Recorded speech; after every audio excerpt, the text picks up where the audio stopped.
In the previous video, we talked about the introduction of planning. What are the objectives? What is the process? What are the characteristics? And what are the hierarchies of planning? In this video lecture, we are going to talk about various type of different plannings. So let's begin the lecture. We are going to study the types of plans based on scope, time, frequency of use and specificity. So we'll begin with scope. On the basis of scope, planning can be divided into three parts. Number one, strategic planning. Number two, tactical planning. And number three, operational planning. Strategic planning, tactical planning and operational planning based on the levels. Number two, based on the time horizon, again planning is of three types. Number one, short-term plans, then intermediate plans, then long-term plans. Based on the frequency of use, we are going to categorize planning into two types. Number one, single use plans, and number two, standing plans. So in single use plans, we have various types of programs, then projects and budgets. While in standing plans, we have specific policies and procedures, and also the rules and regulations which we are going to refer again and again. So next is based on the specificity. Planning is of four types. We'll begin with specific plans, then the directional plans, then contingency plans, and also the scenario plans. So this is all about the types of planning based on scope, time, frequency of use, specificity, and like from this always 2 number question comes in exam if you are pursuing like BCom, MCom or MBA. Like the short answer could be of 5 marks. So for example, the question would come like how do you define the types of planning based on scope? So the answer would be strategic, tactical and operational. So when you are writing the answer, if you give the example, you are going to have more marks. And based on time horizon, you can go for like time, short term plan, intermediate plan and long term, and frequency like these two, and specificity these four, sorry. So this is how you can attempt the question in the exams. So based on scope, as we say that earlier also discussed, it has three parts: strategic planning, tactical planning and operational planning. On the basis of focus within an organization, the organization structure looks like a pyramid. So there is top management, there is middle management and there is junior management. So strategic plans are created by top management. Strategic plans are created by top management. Tactical plans are created by middle managers. And like tactical plans, this is like tactical, strategic and operational. So these are the long-term plans, and they talk about organization vision, mission, also the environment and resources. They provide the overall direction to the organization. On the basis of strategy, everything else is decided, and they are the key foundation for tactical and operational plans. Like first the strategy has been decided, they are going to give direction to tactical as well as operational plans. Let's talk about tactical plans, which are developed by medium level or the middle level managers. They are the detailed plans in order to implement the strategic plans or strategic goals in the specific areas, like for example marketing, HR, finance, IT, and they have a short term time frame and focus on the people and actions guiding how an organization can compete within its chosen domain. It talks about how, it talks about what, not wow. So number three is operational plans. When we are talking about the lower level or the junior level managers, so as we talked about, these are the short-term plans, and their specific focus on daily activities. daily activities to implement the strategic and tactical. So when we talked about strategic plan, it gives direction to tactical and operational. When we talked about tactical plans, it was there to implement the strategic goals. And when we talk about operational plans, where they are having direction from the like they want to implement both the strategic and the tactical plans. So they define the exact steps and procedures and resource allocation needed for the goal accomplishment within the departments or teams. So this is all about strategic, tactical and operational plans. Next is the comparison between like among these three. So number one, it has been adapted from this book, Durai P.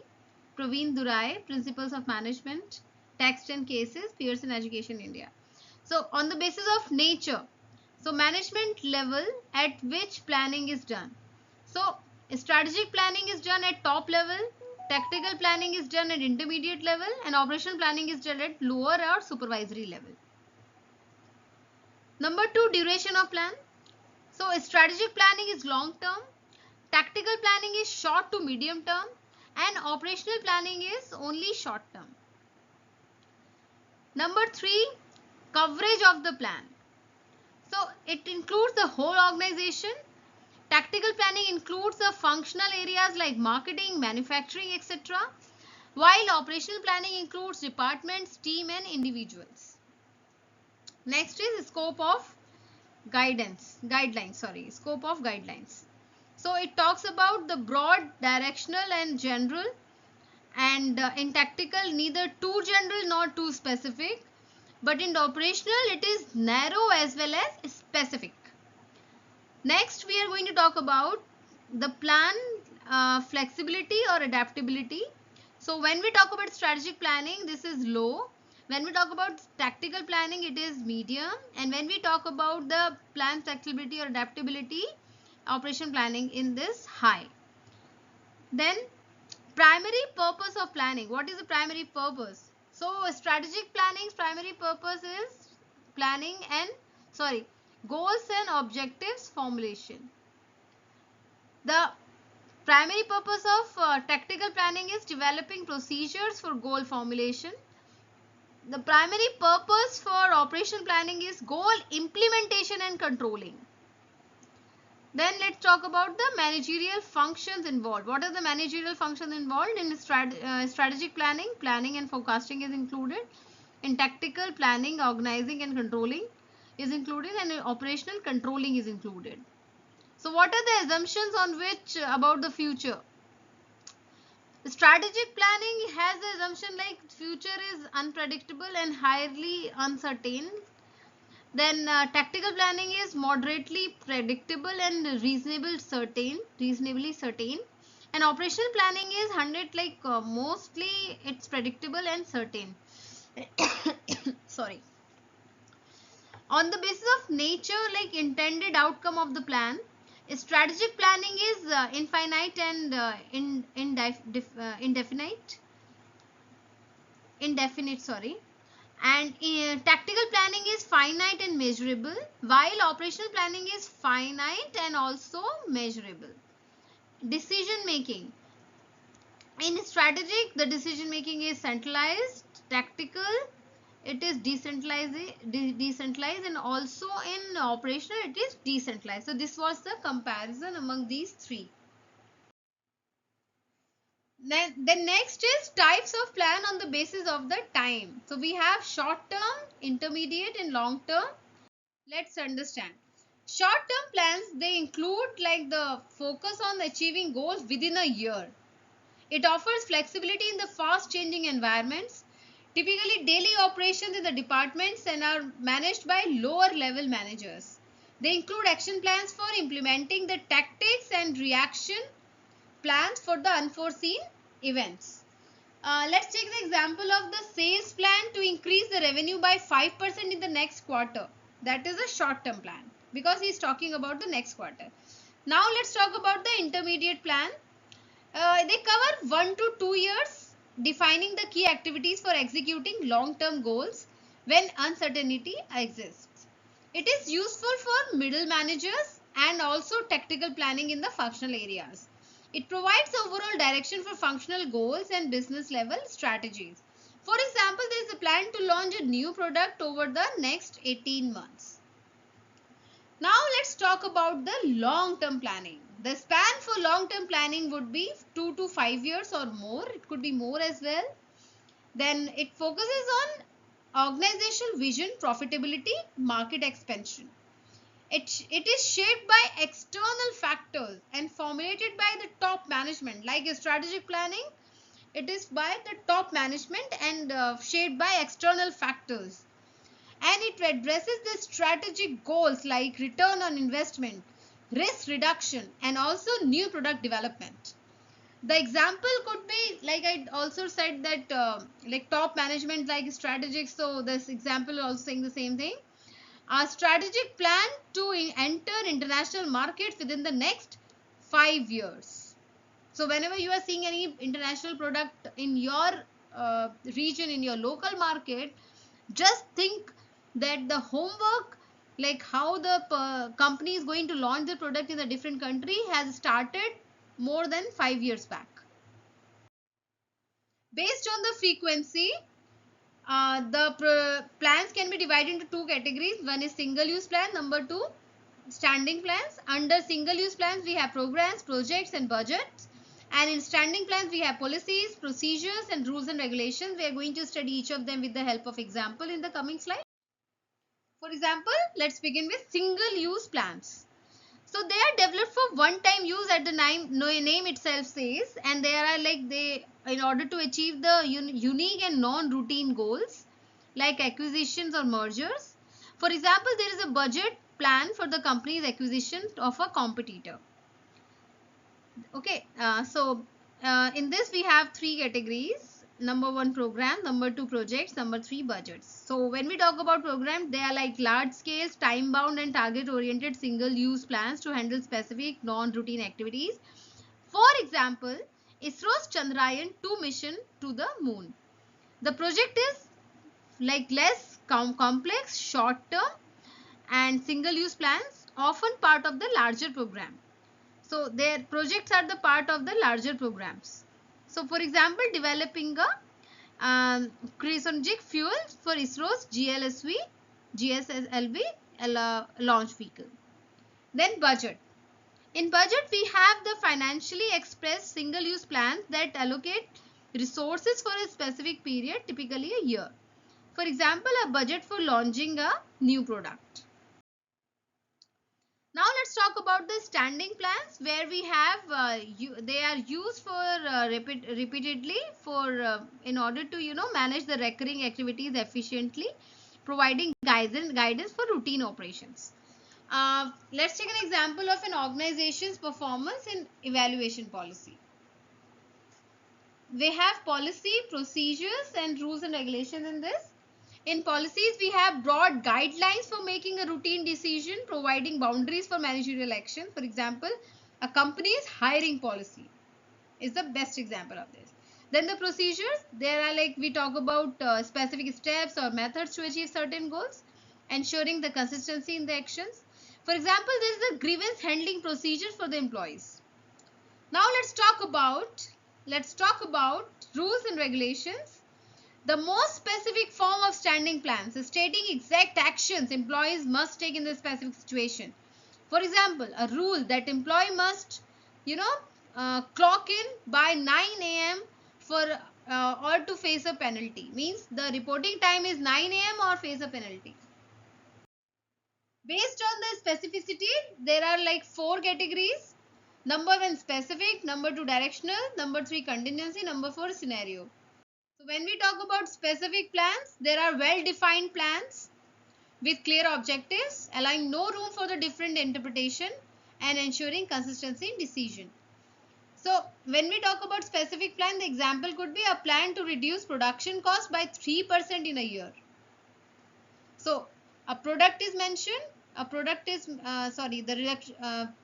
costs are mentioned, 3% is also mentioned, and year like 12 months time is also mentioned.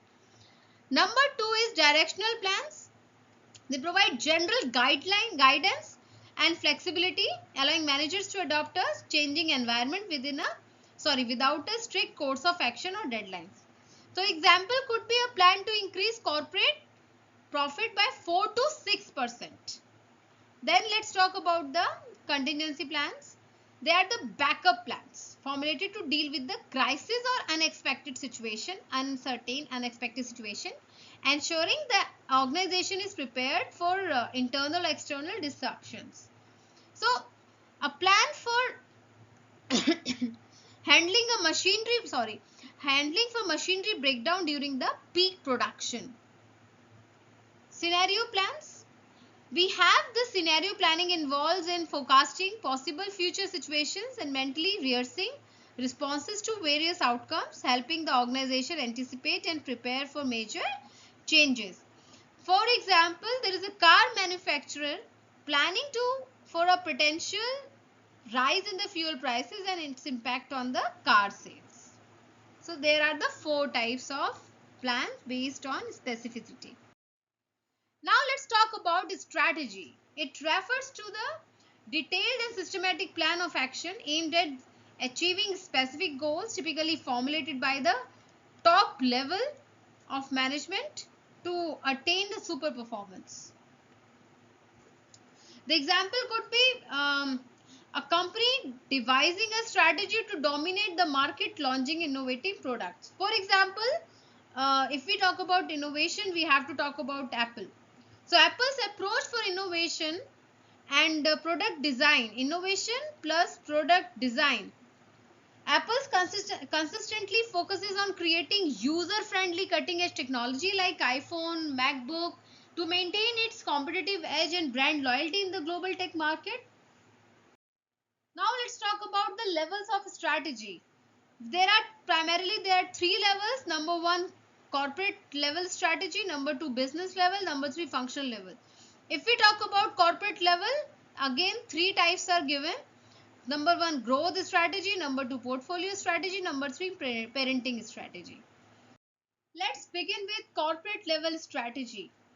This is the highest level of strategy formulated in an organization. It focuses on decisions related to the overall scope or direction of the entire organization, including the market selection, product diversification, mergers, and also resource allocation. So, corporate strategies are crucial for creating value across all business units. For example, a conglomerate like General Electric makes a corporate level decisions to enter various industries such as aviation, healthcare, energy, and thus diversifying its portfolio to reduce risk and capitalize on the different market. So this was the example of corporate level strategy. It has 3 components of corporate level strategy. We'll begin with the first level, that is growth strategy. It refers to a company's plan to achieve its growth objectives, as the name itself says, which further can be classified into 2 main types. Number 1, concentration strategy, and number 2, diversification strategy. In concentration, we have again 2 types. Number 1, vertical, and number 2, horizontal. So the concentration strategy focuses upon the expanding within the existing industry when it is deemed safe and profitable. So when we talk about the vertical integration, it's like expanding by acquiring suppliers or distributors. For example, a car manufacturing buying a tire company to secure steady supply. Then we'll talk about the horizontal integration, where we are talking about acquiring similar businesses to increase market share. For example, a telecommunication company merging with another provider to reduce the competition, to kill the competition. Now let's talk about after concentration, let's talk about the diversification strategy, which involves entering a new market or introducing new products. Like concentration was in existing markets and diversification is in new markets, unconventional. Okay. So related diversification could be expanding into new areas. For example, a smartphone manufacturer introducing smart home devices. Unrelated related diversification, like it is related to smartphone to smart home devices. But when we talk about unrelated diversification, we are talking about expanding into completely new different industries. For example, Amazon moving from books to cloud computing and groceries.